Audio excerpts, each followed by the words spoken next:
From an undisclosed location somewhere in Los Angeles, California, this is Matt Harrigan with the Adult Swim podcast, Rick and Morty Companion Edition. On this episode, Rick and Morty number 404, Edge of Tomorty, Rick, Die RICKPEAT. I'm talking to some of the people who made this episode and who were kind enough to talk to me about it, including director Erica Hayes and Mike McMahon, who wrote the episode. We'll also hear from longtime art director James McDermott, music composer Ryan Elder, character designers Elisa Phillips and Carrie Capella, and dialogue editor Nick Rachinsky, all of whom offer up a few colorful tidbits about the show, which, as you might hear some of these folks say, had the in-house working title, Crystal. Here we go. Erica Hayes. Yes. Tell me what your job is here. I am a director. Where'd you come from? What's your background? My first real paid animation job was season 1 of Rick and Morty as a storyboard revisionist. What's your evolution from season 1 to now? How did you evolve to directing an episode? Well, so I started off as a storyboard revisionist, which is basically just a cleanup artist. And from there, by end of season 1, I got promoted to storyboard artist. Because you learn a lot from being the revisionist. Yes, I learned a lot. And the, Mike Mandel and Justin and the creators were kind of, they took a chance on me and they were like, let's see if she's ready for more. So, then I got promoted to storyboard artist, and I was a storyboard artist on seasons 2 and 3.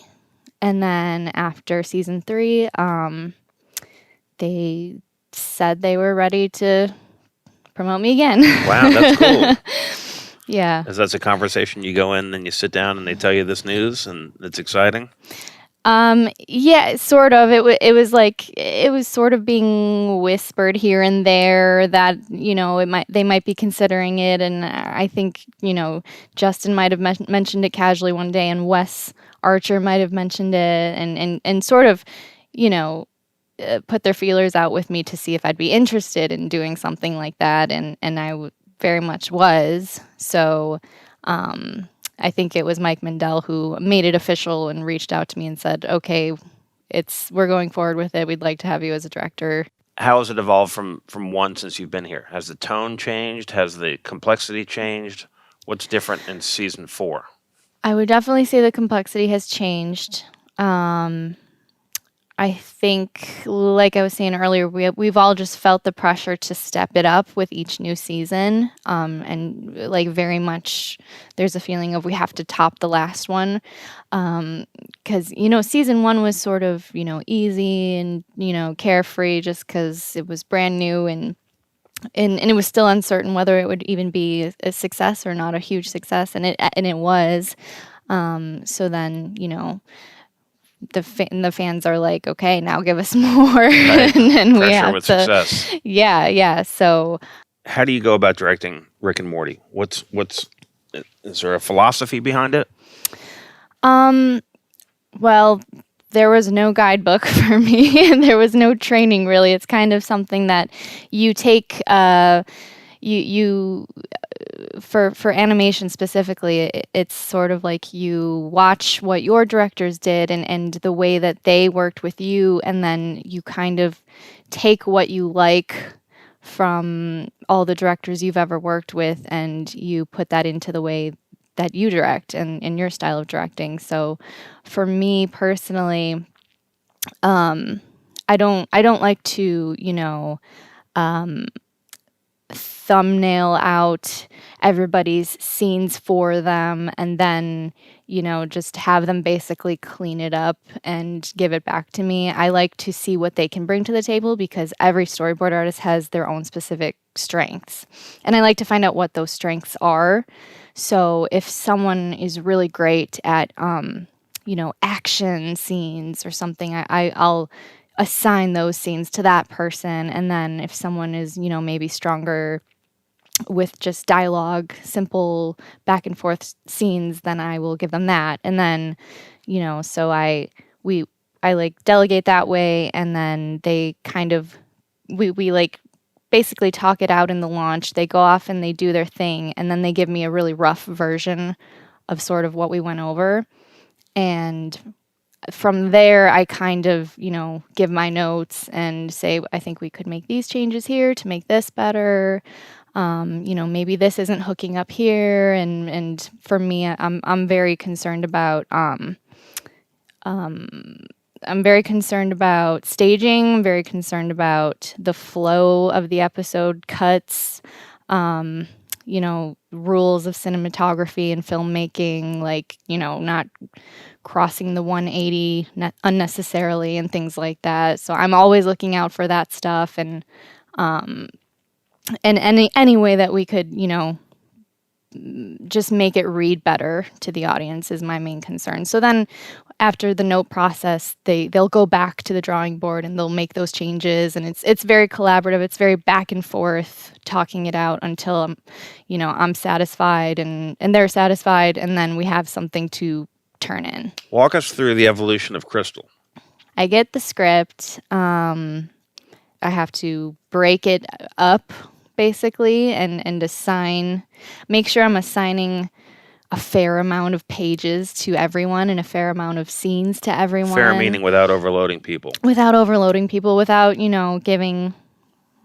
That's always a concern is the balance of giving, everybody sort of the same amount of work. So if someone has like super action heavy stuff, that stuff takes longer. So they might have less pages than someone else, but the other person has, simple scenes that are mostly just talking.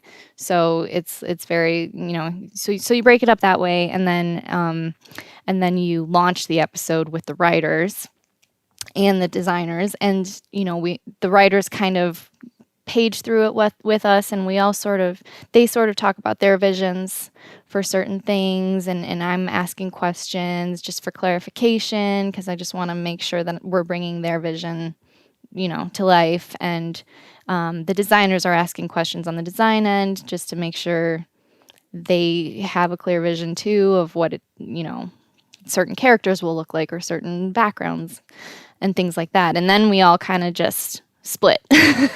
We all kind of just scatter and go our separate ways. And I usually take some scenes for myself to storyboard too, just because it's fun, and I miss storyboarding. I wouldn't want to just direct. I would still want to storyboard. So I take a little bit for myself too.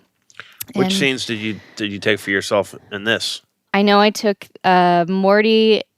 Nazi Morty in the spaceship with Rick holding him hostage while Gearhead is in the back seat. Right. Yeah, I did that scene, and then they end up in space, and then I took the very ending where they're back at the house, and then Morty and Rick are going on they're like, yeah, Rick and Morty forever, 100 years, blah, blah, again. And then Summer comes in and kind of ruins the moment. What stands out in Crystal?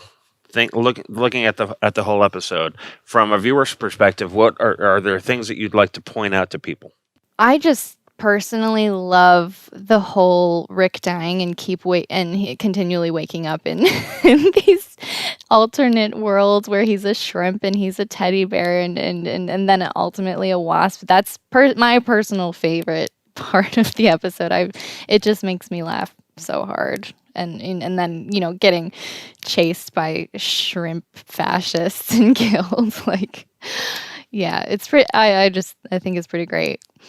What are interesting things that you can point out to the viewer on a casual viewing they might not notice? Well, definitely I would try and maybe like pause it or slow it down so you can really see the crystal deaths. Yeah. Because there are some really, really good ones in there. And oh gosh, the crystals went through so many different versions of how we were going to make them look and how they were going to be animated and everything. Like, that was a whole ordeal as well. So I decided early on I wanted it to be POV because I didn't see any other way that we could possibly be seeing them in a different point of view. Like I didn't think it would read as well. We had to like be in the character's head and be seeing what they were saying. So then it was just a matter of, well, what are they saying? So, there was lots back and forth with that, but the animators made so many different deaths, and some of them are pretty gruesome. How many are there? How many exist? Gosh, I don't know. That are in the show. In the show, maybe like 40 or something. People can pause and replay and replay and replay. Yeah, if they all got put in. I think they did. I think we managed to get most of them in, but because we originally storyboarded so many more, but then we had to cut it down because the animators were like, this is too much, and it wasn't necessary to have that much because it's not on screen for that much time anyway. So we cut it down to a reasonable number, but it was still a lot. And then I'm not sure how many of those ended up making it, but definitely pause and slow down and see the individual deaths because they're pretty hilarious and disturbing. Tell me about the Akira stuff and directing that. Yeah, the Akira stuff was... so Ron Rubio did a lot of it, and then I think Pat Keegan did some of the ending bit a little bit. It was interesting. We had to figure out creative ways for Morty to kill these people. Because he has all of these crazy Rick gadgets and that can do all these things that we've never seen before. So I liked sort of a last minute addition, and it was like a Justin note was he wanted Morty to like fire this beam that like slices up the car and the police officers into these tiny little boxes and then pop legs out and then they, run all over the place. So, are there other elements to this episode that you think people should rewind and play and pause and examine? And are there surprises? Are there things that you've hidden in there? Well, there is a shot in Times Square when Morty is, having his news broadcast, and I think Justin snuck in a Trover Saves the Universe poster into the background of one of them. So that's sort of an Easter egg. This is Mike McMahon. You're a writer on the show. That's right. I'm kind of a cheerleader. I love the show. I'm a big fan of the show. I always have been internally. So there's kind of never a bad, even on our hardest writing days, I'm just so excited to be there. And I've been mockingly called a ray of sunshine in the room by people who don't want to be there. And just my love of doing any sci-fi comedic stuff and this kind of wealth of silly sci-fi, kind of like a mix of either like soft or hard sci-fi I like bringing to it, has always kind of been my place on the show. So, we wanted to do an episode that addressed a little bit where things left off last season with this kind of power shift dynamic with Rick and the family, because Beth and Jerry have kind of taken control back of being the, maternal and paternal forces in the family. So you right off the bat get this moment where Rick is like, oh, we're going off to a planet called Faborgulon Prime or something scary sounding to pick up scary things. And he kind of bristles at Beth being like, we better ask Morty if he wants to go. And you get this little hint. It doesn't hit you over the head, but just this vibe of like, oh, it's not the darkest season anymore. Like, people are like, let's make sure Morty doesn't get thrown into stuff as much. And then when they get there and Morty finds out about this kind of cool high concept sci-fi thing that Rick uses to find out if people are about to load their new clip, and and Morty abuses it to look into his future, this crystal that allows you to see the different ways you're going to die. It was fun to kind of break this story where we knew visually on screen would have these little kind of GIFs happening all the time of different funny ways of Morty dying. And if you pause and if you look around, there's like, the artist really got to flex all these funny different ideas of like potential ways Morty's going to die.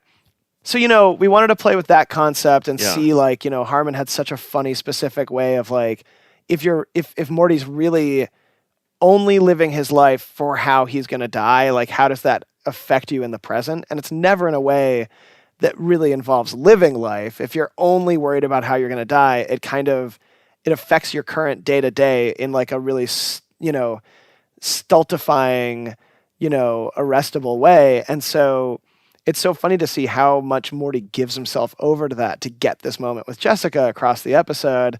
And then, on top of that, you have this, I love anytime like a hologram is complaining that it doesn't have the same rights as a corporeal being. And so we're following all these different things at the same time. With the Morty story eventually ending up to the point where he's becoming very anime and becoming an Akira. Yeah. And like, if you give yourself up to this like unliving like adoration of science and predictability, like you may as well just be a big tree, a big gooey tree in the desert that does nothing. And that was just a funny story to tell because it started from a place of, should Morty be careful about going to a dangerous place? And then what happens if you don't allow any danger in your life?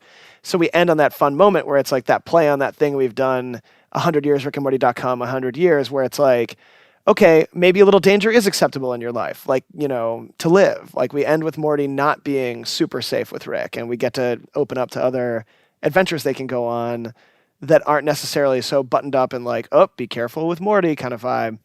And then on the Rick side, the interdimensionality of the show is something that like is very unique to the show, and it feels really good. We're always talking about, from first season, that feeling of like in the episode where they're fighting the Council of Ricks for the first time and they're running through the different dimensions, and it's like, what can something that only Rick and Morty can do? And it's play with these kind of big dimensionality things in a way that Rick is very, very used to. He's not thrown by this stuff.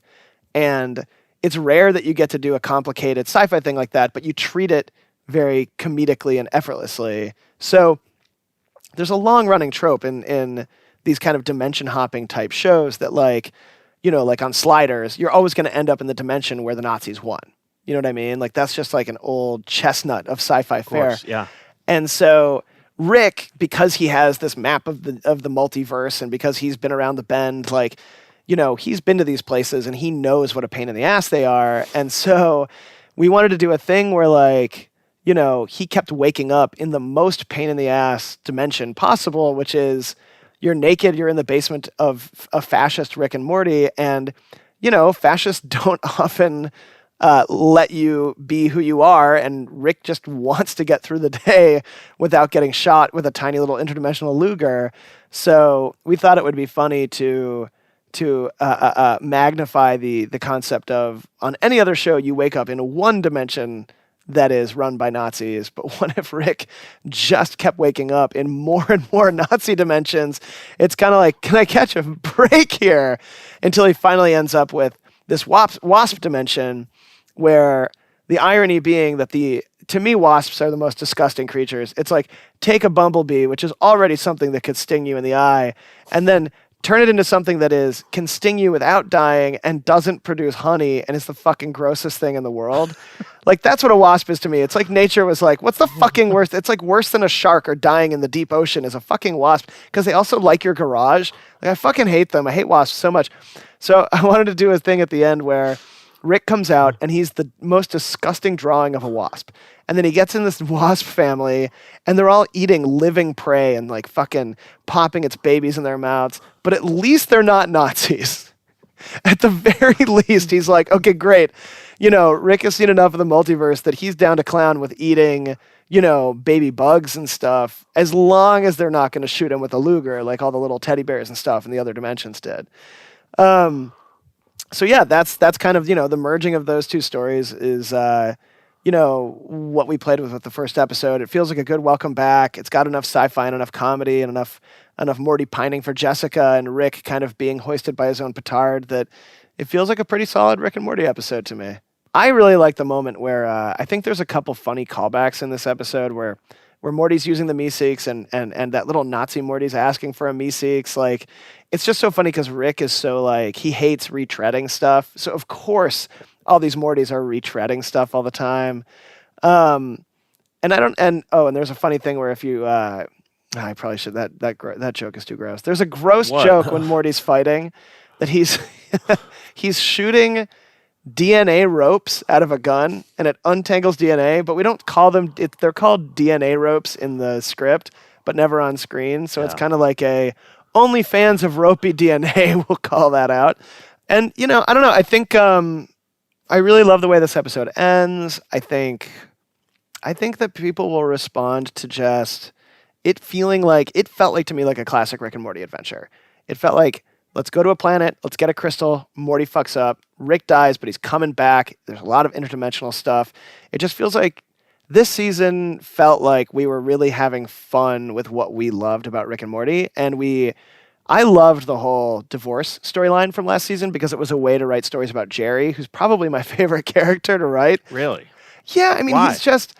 It's so funny to watch him make mistakes. Like, I think we all have a bit of a Jerry inside of us, and I love channeling that pathetic guy who's like, he fucks up. The one way you fuck up a week is what he does 10 times a day.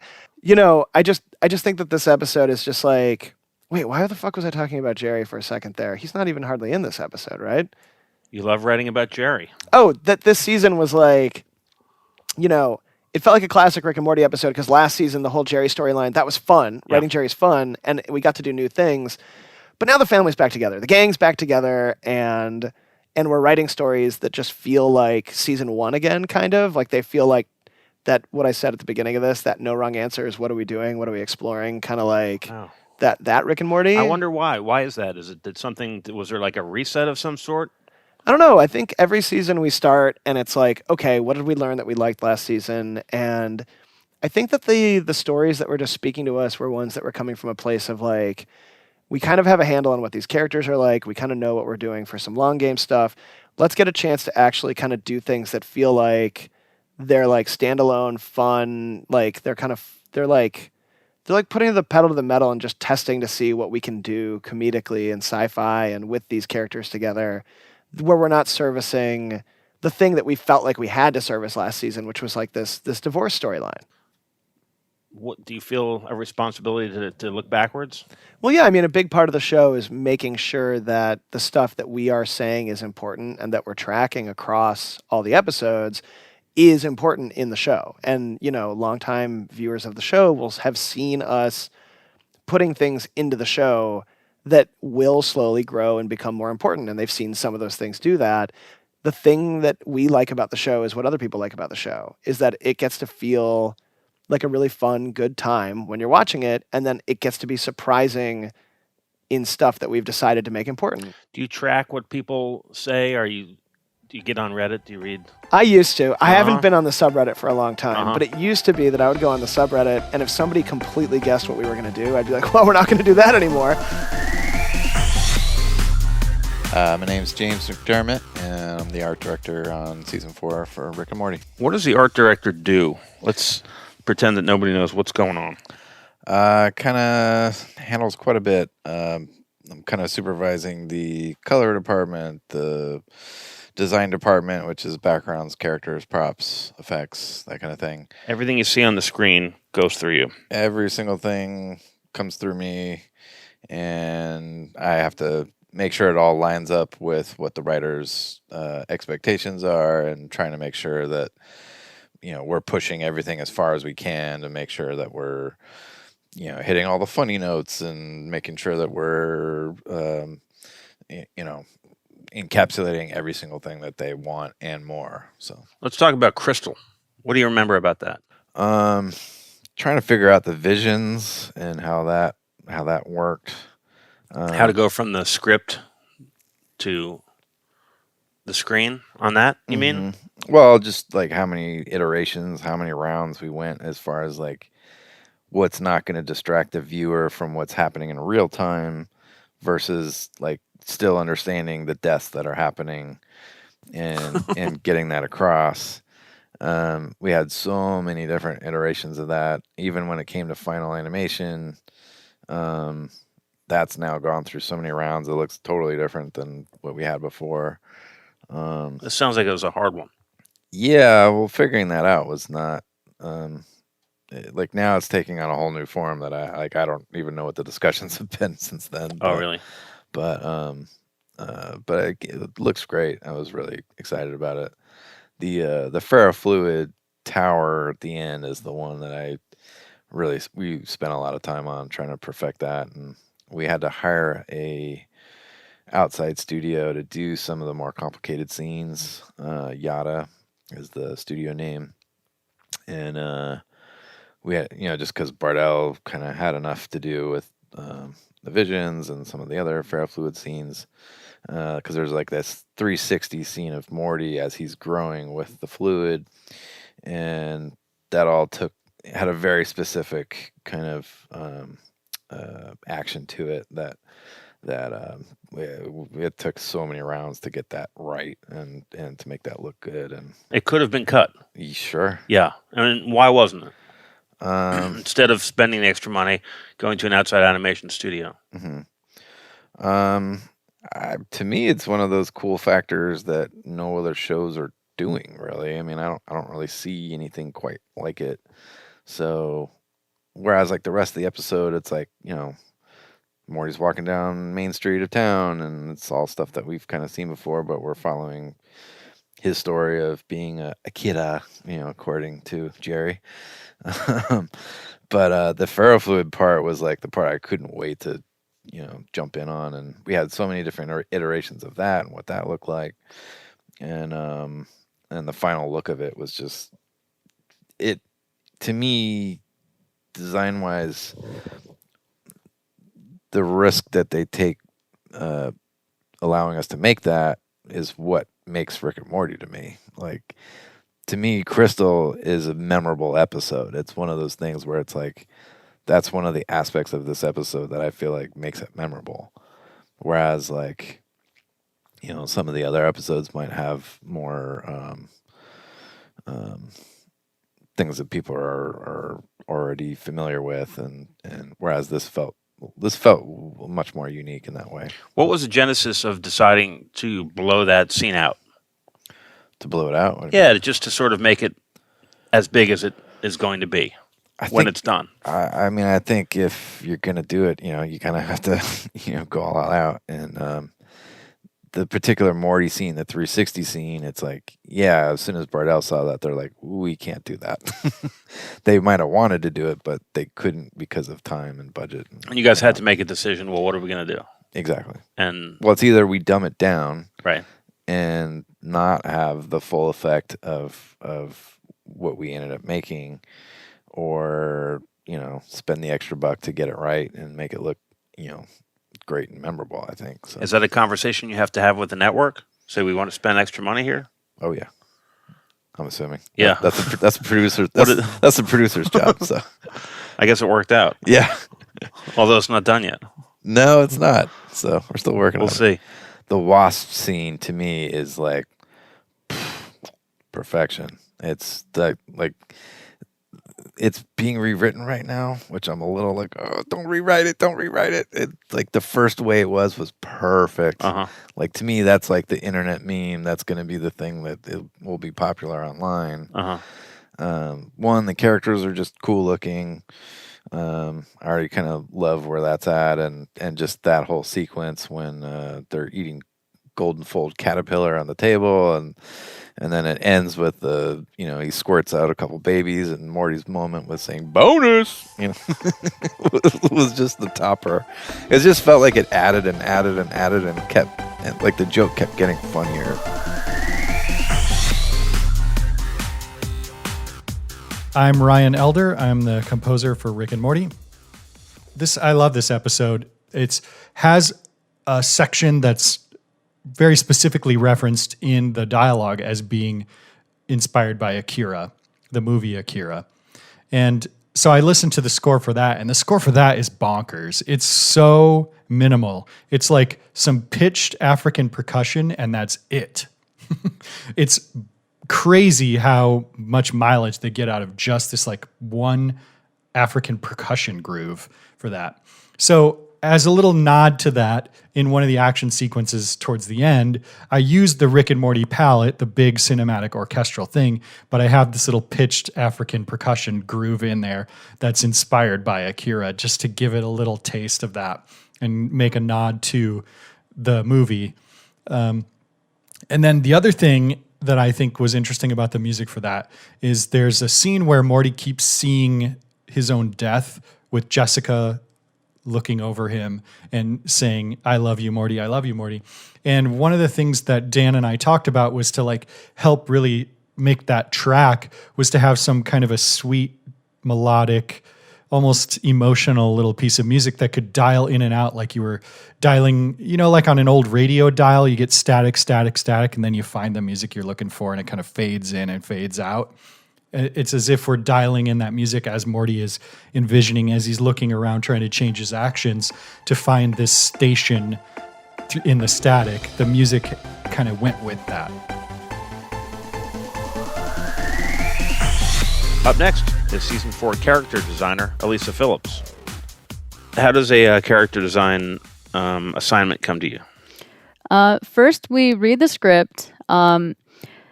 We kind of get a sense for how the characters, like what the character's purpose is. Our lead will assign us, usually based on our skill sets and our strengths, they'll assign us who they think would be a good character for us to come up with. A lot of the assignments can be just one-off characters who get killed immediately but are like important for a joke. So they have to have a certain look or really nail some like comedic thing in that scene. Sometimes it's a really important character that's going to be a kind of like a mainstay on the show or might come back later. And they really just weigh it based on kind of like our individual like skill sets. What are your skill sets? I would say my main strengths are, everyone seems to say I'm really, really good at drawing women. And I'm very good at turnarounds. So basically drawing the characters in 3D space when it comes to the technical side. So I'm very technical.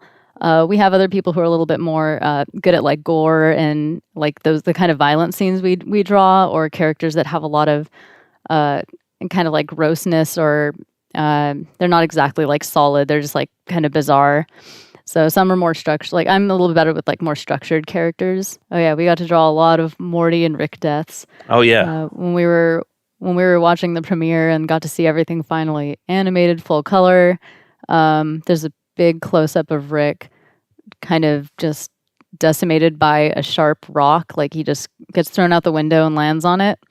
And I designed those special poses. So that's basically just like a shot on screen where the character is static in a pose that the puppet doesn't make. So I designed him in multiple angles, just completely demolished by that thing. And it looked really beautiful, full bloody beauty.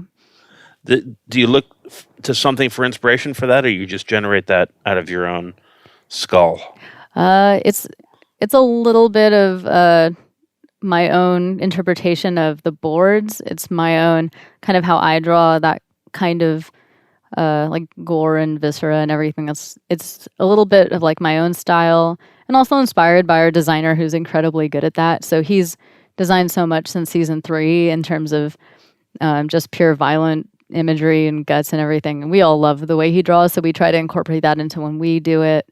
So a lot of it was kind of inspired by that. And actually he was having to draw some really hard to look at like interior blood and organ stuff, and he just had some of the most hard to look at like autopsies on his screen people kept seeing when they walked by. So we reference real stuff all the time, and you can walk by our computers and see some really disturbing stuff.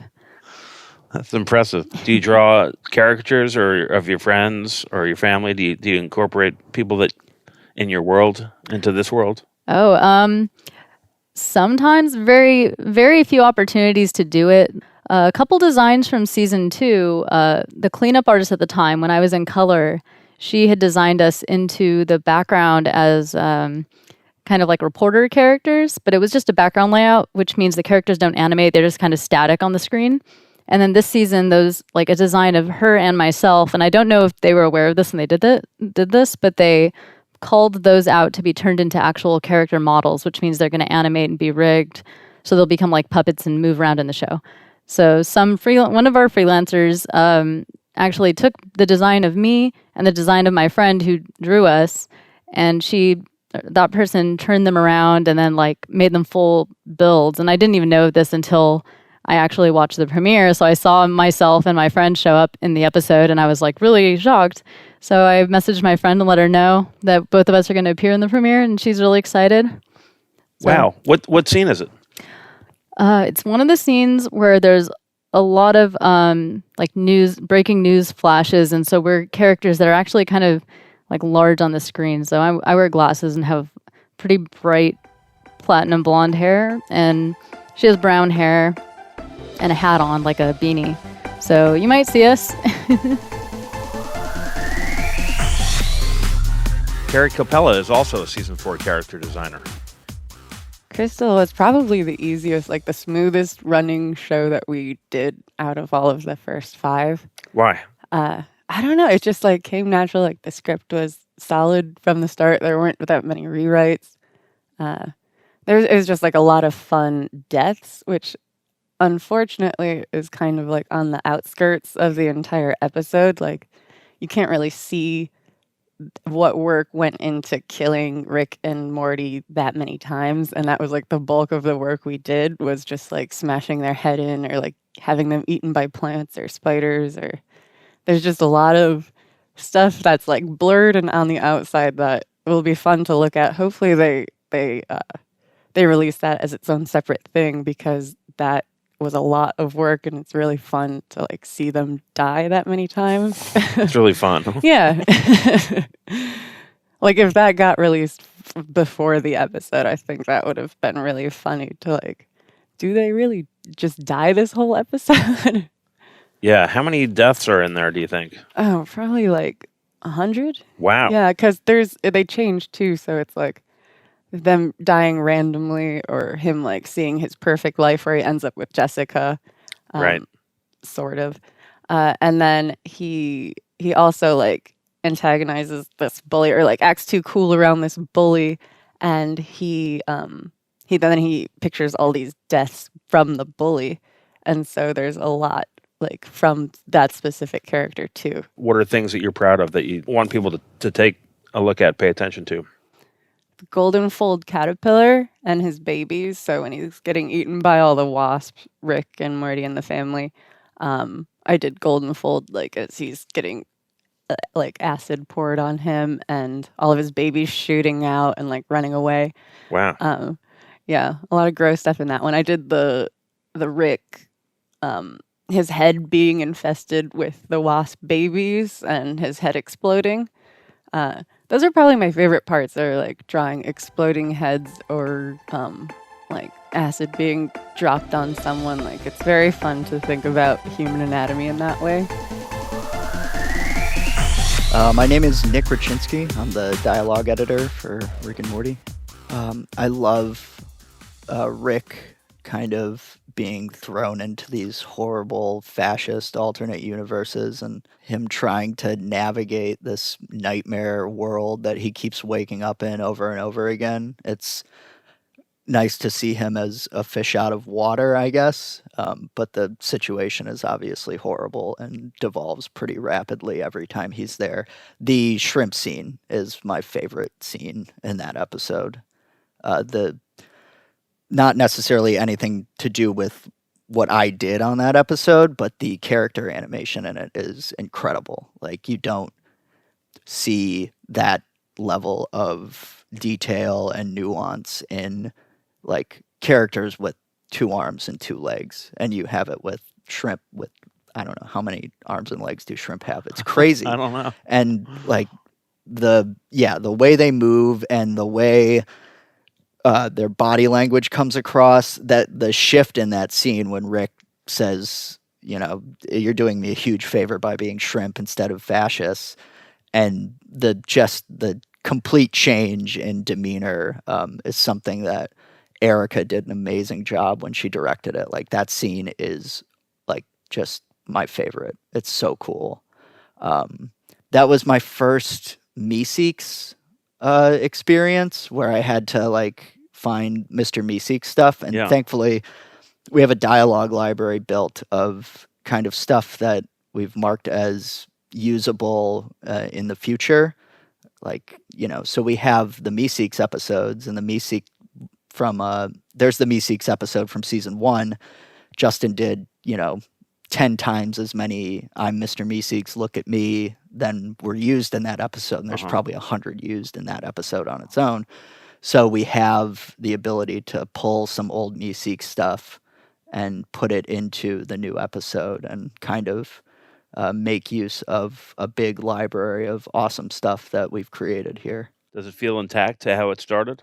That one does. Mike made a great script, and obviously there are things that change when Dan and Justin do their pass on it, and things can develop just based on working with those guys, or story needs things that you can't see in the script that you can once you're looking at it visually. But that one's pretty close. It's got a lot of the great scenes that made me laugh in the script. And that shrimp, I keep going back to the shrimp, but they're so awesome. Subscribe to the Adult Swim Podcast wherever you get your podcasts, and be sure to visit adultswim.com/podcast to see some links to the things we talk about. I'd like to thank Erica, Mike, James, Elisa, Carrie, and Nick for their time. As always, we'd love to hear from you, adultswimpodcast@gmail.com. Thanks to Dave Bonowitz for editing this, and to Christina Loringer for her help, and thanks to you, the listener, for listening.